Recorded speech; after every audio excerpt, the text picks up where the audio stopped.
Y ella es la jefa de nefrología del Instituto Nacional de Cardiología, con el tema que tienen ustedes anotado en su programa. Doctora Madero, bienvenida.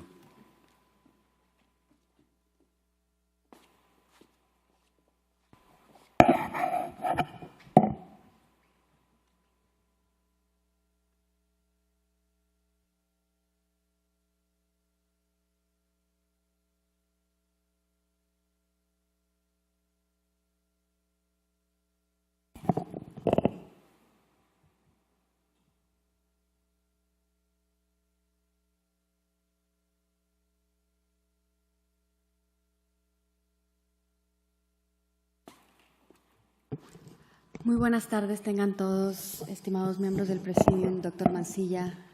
Muchas gracias al doctor Treviño por la invitación para hablar en este foro. Pues ya escuchamos del doctor Iseki, del doctor Belomo a través del doctor Treviño acerca de la parte epidemiológica, cómo la hiperuricemia se asocia con progresión de la enfermedad renal crónica y acerca de los estudios que se han hecho para ver si el tratar el ácido úrico previene o no la progresión de la enfermedad renal.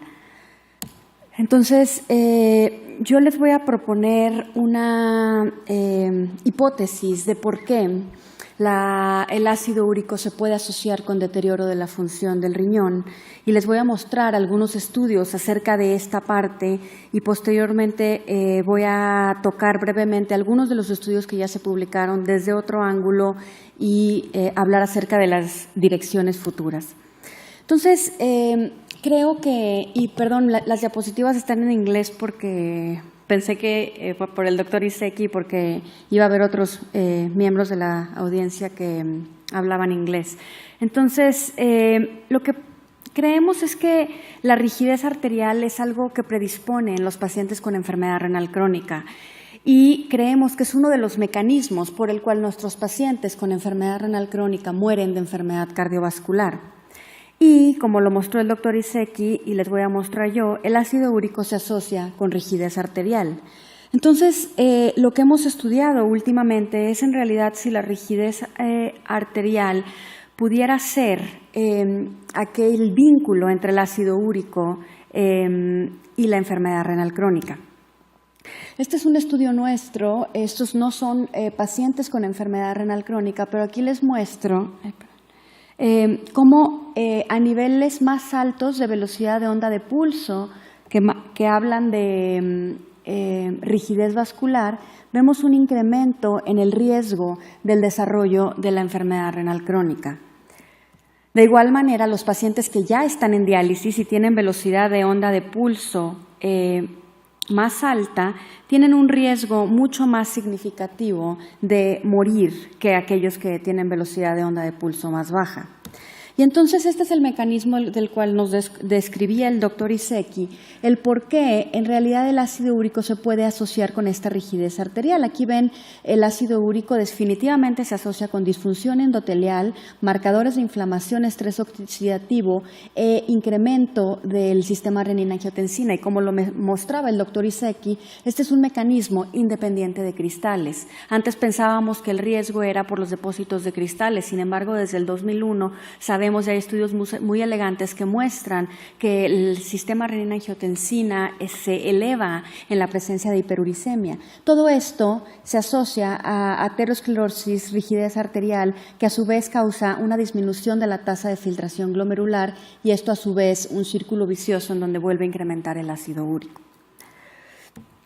De tal manera que existen algunos estudios en donde se ha visto cómo el bajar el ácido úrico puede mejorar la rigidez arterial.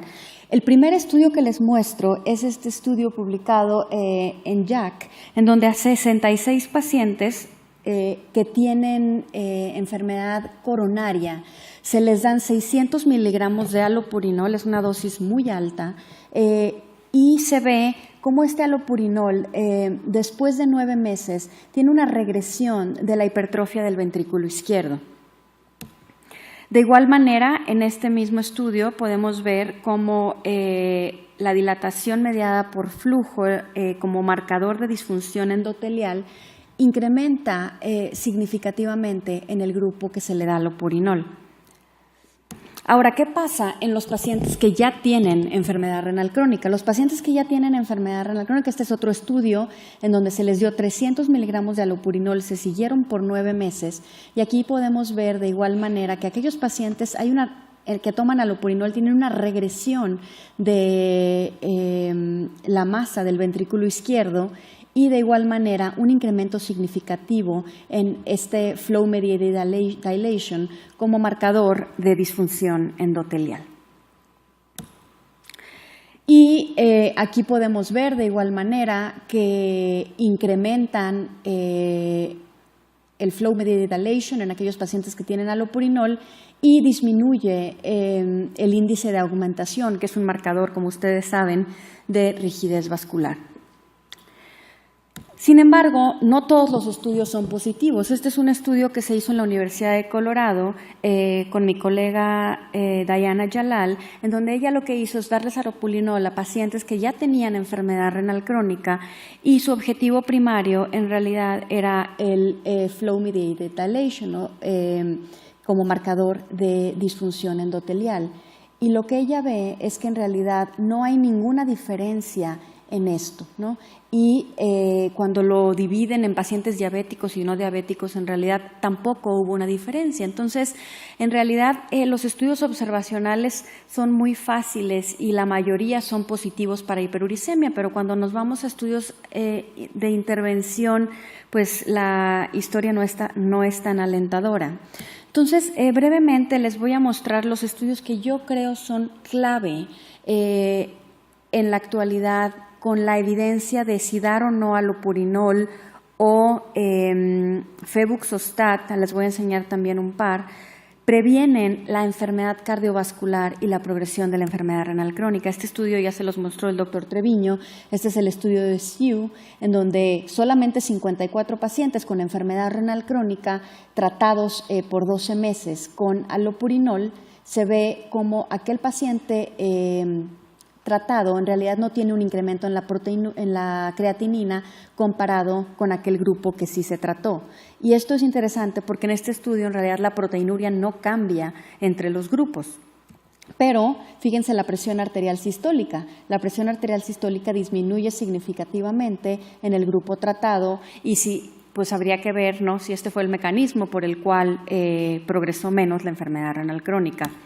Y los estudios de María Goicoechea, que ya los mostraron también, son dos. Nada más lo que les quiero mostrar aquí es que además de la progresión de la enfermedad renal crónica, en realidad la enfermedad cardiovascular se ve disminuida en el grupo tratado con allopurinol comparado con el placebo.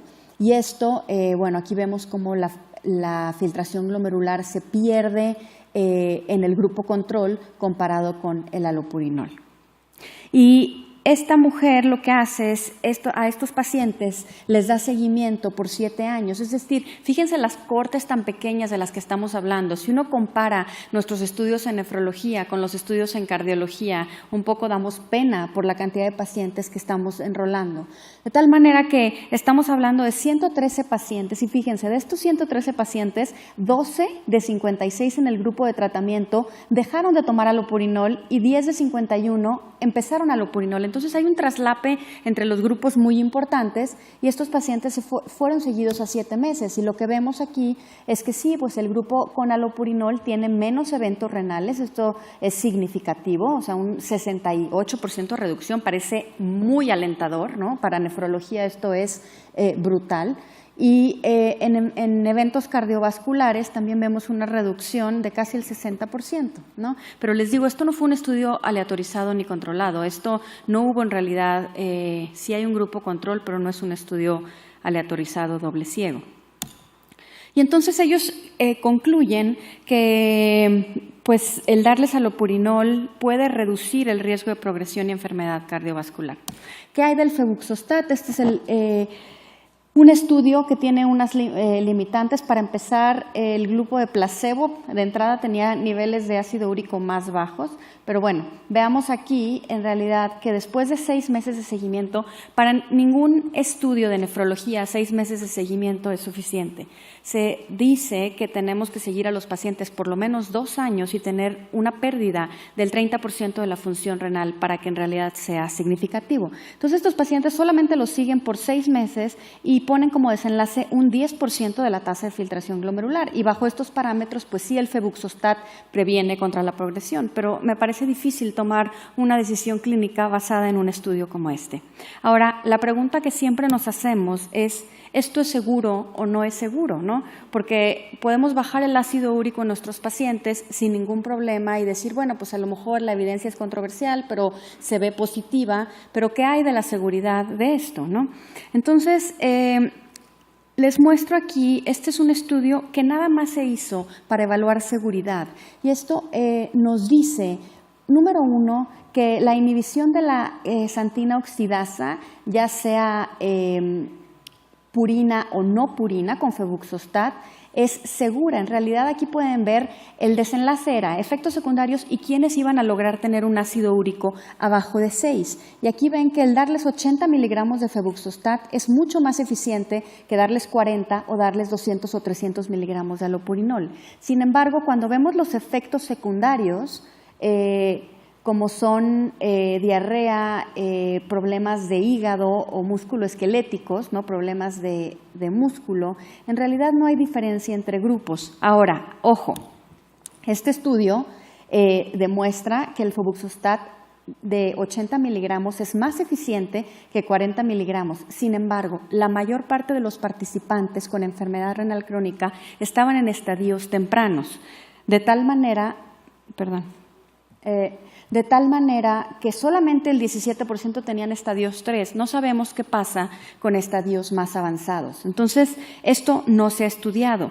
Y este estudio lo acaban de publicar este mes en CJASN, en donde dice que igual es posible que febuxostat no sea tan seguro en pacientes que tienen enfermedad renal crónica avanzada. Y esto es porque aquí vieron la comparación entre aquellos pacientes que desarrollaban miopatía y los que no desarrollaban miopatía. Y fíjense, los que desarrollaban miopatía tenían todos enfermedad renal crónica comparado con estos que eran casi todos. Pero fíjense la tasa de filtración glomerular, y esto es como el punto que nos tenemos que llevar a nuestra casa. 7 mililitros por minuto tenía el grupo de aquellos que desarrollaron miopatía, contra 21 mililitros contra los que no. Entonces, en enfermedad renal crónica avanzada, creo que sí tenemos que tener cuidado con estos agentes. Entonces, en conclusión, no existen estudios aleatorizados y dobles ciegos que evalúen si el bajar el ácido úrico mejora los desenlaces duros. Acuérdense, este estudio que les mostré de Goicoechea, no hay placebo, hay mucha traslap entre grupos, ¿no? Y los estudios publicados hasta hoy están limitados por el número de participantes, todos son unicéntricos, no son multicéntricos y tienen una duración muy corta. Y entonces, el tener desenlaces menos duros, lo que llaman surrogate outcomes, como rigidez vascular, pudiera ser un desenlace que se puede reproducir, que es válido, y que la mayor parte de los estudios sugieren que el bajar el ácido úrico pudiera mejorar la tasa de filtración glomerular 3 mililitros por minuto. Pudiera mejorar la mortalidad cardiovascular, pero esto, como les digo, la evidencia es muy limitada.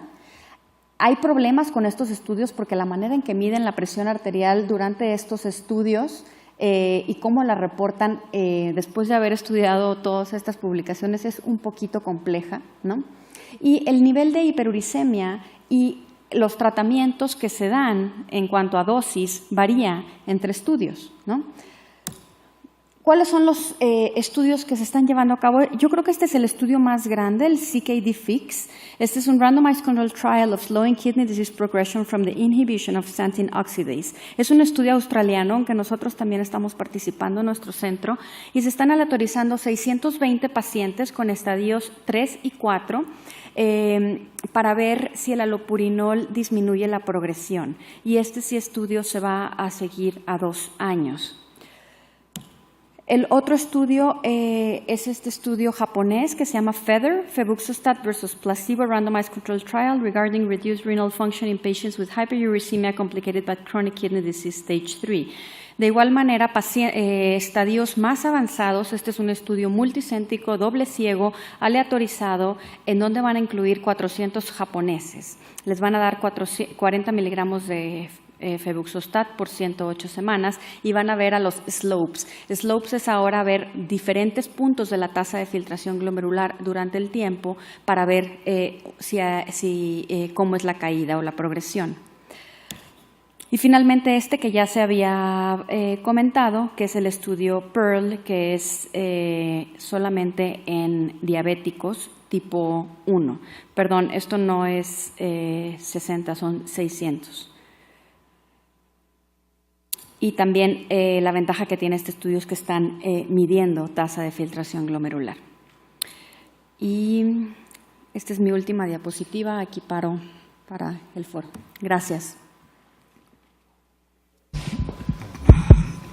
Muchas gracias, doctora Madero.